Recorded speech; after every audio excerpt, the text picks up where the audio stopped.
आच्छा जों एप्लाइ खालामनो थाखाय नैबे अफिसियेल साइट बेयाव फैनांगोन। बेयाव अफिसियेल साइटआ दङ state level police recruitment board. जों बेयाव फैनांगोन। बेयाव थुनानै जों अफिसियेल साइटआव हाबनांगोन। अब्ला फैदो जोङो स्टेप वाइस जोङो स्टेप बाय स्टेप जोङो एप्लाइ खालामनोसै। होमबा जों बेयाव थुबाय। अब्ला जों बेबायदि फैगोन। बिनि उनावहाय नेक्स्टआव जोङो अनलाइन एप्लाइ खालामनो थाखाय नैबे अनलाइन एप्लिकेसन पर्टेल बेयाव थुनांगोन। बेयाव थुनानै होनोसै।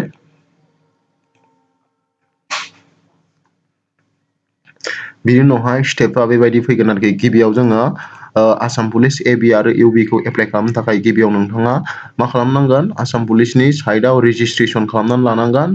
बे एक नाम्बार बिनि उनावहाय 2 नाम्बाराव जोङो लगइन खालामनानै लानांगोन। बिनि उनावहाय जोङो एप्लाइ खालामनांगोन। एप्लाइ खालामखांनायनि उनाव जोङो लास्टआव जोंनि एक्न'लेजमेन्ट रिसिप्टखौ जोङो डाउनलड खालामनांगोन। अब्लानो नोंथांनि प्रसेसा कमप्लिट। अब्ला फैदो जोङो स्टेप वाइस नायलांनोसै। गिबियाव जोङो रेजिस्ट्रेसन खालामनानै लानोसै।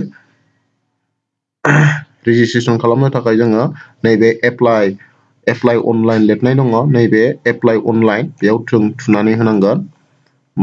फैदो थुबाय बिनि उनावहाय बेबायदि प्रसेस फैबाय। बेबायदि प्रसेस फैखांनायनि उनावहाय नोंथाङा बेखौ एसे नायनानै लादो। बेयाव लिरदों नै अनलाइन एप्लिकेसन बे माबानि बेयो कामान्ड'नि ओमफ्राय नैबे जोङो साब इन्सपेक्टरनि साब इन्सपेक्टर ओमफ्राय नैबे अनलाइन बेयो मानि एबि आरो इउ बि जों दिनै मा एबि आरो इउ बि निखौ रेजिस्टार खालामग्रोगोन। होमबा जों नैबे रेजिस्टार बटनाव सेरदो रेजिस्टाराव क्लिक खालामदो। बिनि उनावहाय नोंथाङा नैबे माखासे इनस्ट्राकसन होननाय दङ। बे इनस्ट्राकसनखौ फरायनानै लाग्रोनोसै जोङो। फैदो नैबेयाव होननाय दंखायो नै फर पासपर्ट साइज फट'ग्राफनि थाखाय मा जानांगोन photograph must be in colour must be in white background white background जानांगोन। ओमफ्राय बियो 1 जुलाइ 2021 नि उनावहाय लानाय जानांगोन। ओमफ्राय मेक्सिमाम साइजआ 450 KB जानांगोन। ओमफ्राय फरमेटआ JPEG नङाबा JPG नङाबा PNG फरमेटआव जानांगोन। आरो सिगनेसारनि थाखाय सिगनेसाराबो ब्लु अर डार्क इंकजों लिरनाय जानांगोन वाइट पेपाराव। ओमफ्राय बेनि मिनिमाम बा मेक्सिमाम फाइल साइजआ 100 KB जानांगोन। ओमफ्राय फरमेटआ बेनाबो JPEG आरो PNG JPG फरमेटआव जानांगोन। ओमफ्राय डकुमेन्ट रिकुयार टु बि आपल'डेड जों मा डकुमेन्ट आपल'ड खालामनांगोन होननानै बुङोबा बेयाव एज प्रुफ नि थाखाय एडमिट कार्ड नङाबा SSLC एगजामिनेसननि सार्टिफिकेट उनाव फार्स्ट सार्टिफिकेट नङाबा मार्कसिट अफ अल क्वालिफिकेसन बेखौ होनांगोन। ओमफ्राय इमप्लयमेन्ट एक्सचेन्ज रेजिस्ट्रेसन सार्टिफिकेटखौ होनांगोन। जुदि नोंथाङा इमप्लयमेन्ट एक्सचेन्ज रेजिस्ट्रेसन कार्डखौ दासिमबो बानायाखैबा नोंथाङा अनलाइन बानायनानै 20 मिनिटनि गेजेरावनो डाउनलड खालामनानै लानो हागोन। बेखौबो आंनि डिसक्रिपसनाव भिडिअ होनाय दंखायो नोंथाङा नायनानै खालामनो हागोन। बेनि उनावहाय कास्ट सार्टिफिकेट थानांगोन। ओमफ्राय पारमानेन्ट रेसिडेन्ट सार्टिफिकेट थानांगोन बेयो।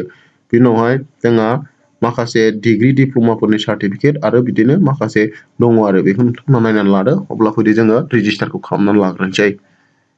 रेजिस्टार खालामनो थाखाय ओरै फारसेथिं जोङो फिलआप खालामनांगोन। First of candidate name father's name mother's name phone number employment exchange number highest qualification permanent district general नङाबा जेन्डार एन्ड केटागरि ओमफ्राय डेट अफ बार्थ बेखौ होनांगोन। बेनि उनावहाय नैबेयाव रेजिस्टाराव सेरबानो बेयो रेजिस्टार जागोन आरोखि। अब्ला फैदो जोङो फारि फारि फिलआप खालामलांसै।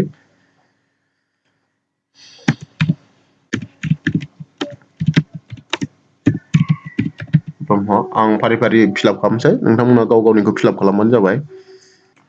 बेबायदि जोङो बेबायदि फिलआप खालामनानै लाबाय। बिनि उनावहाय जोङो फिलआप खालामखांनायनि उनावहाय जोङो मा नैबे रेजिस्टाराव सेरदो।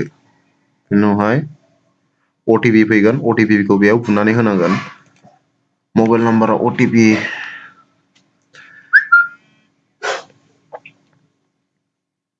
5310 बुबाय। बिनि उनावहाय जोङो बे साबमिटआव होनांगोन।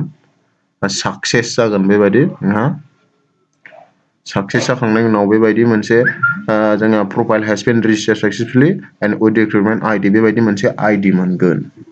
दाना आइडिखौ लानानै जों मा खालामनांगोन नैबेयाव लगइन खालामनांगोन आरोखि। होमबा फैदो जोङो लगइन खालामनानै नायनोसै।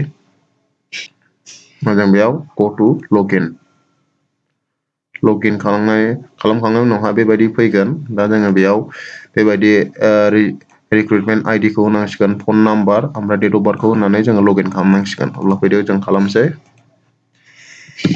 रिक्रुटमेन्ट आइडि 7484353 बे होदो। उनाव इयार 1993 अक्ट'बर 1 तारिख ओमफ्राय लगइन खालामखांनायनि उनाव बेबायदि फैबाय नोंथांनि नेम फैगोन एन्ड क्वालिफिकेसन फैबाय, date of birth and phone number, age, category, gender बेबायदि फैबाय। दा बेयाव नोंथाङा बे रेजिस्ट्रेसन खालामखांनायनि उनावहाय नोंथाङा दा बबे मोनसेखौ एप्लाइ खालामो बेखौ खालामनो हासिगोन। बेयाव दङ 1 नम्बराव बेयो जाहैबाय साब इन्सपेक्टर। साब इन्सपेक्टरनि एप्लाइ खालामो, बे एप्लाइ खालामनो हासिगोन, खालामनांगोन। बेयाव जोंहा डकुमेन्टआ खालामनांगोन, कास्ट सार्टिफिकेट आपल'ड खालामनांगोन, पार्मानेन्ट रेसिडेन्ट सार्टिफिकेट आपल'ड खालामनांगोन, एज प्रुफ आपल'ड खालामनांगोन, एमप्लयमेन्ट एक्सचेन्ज सार्टिफिकेटखौ आपल'ड खालामनांगोन, फट' आपल'ड खालामनांगोन आरो सिगनेचार आपल'ड खालामनांगोन।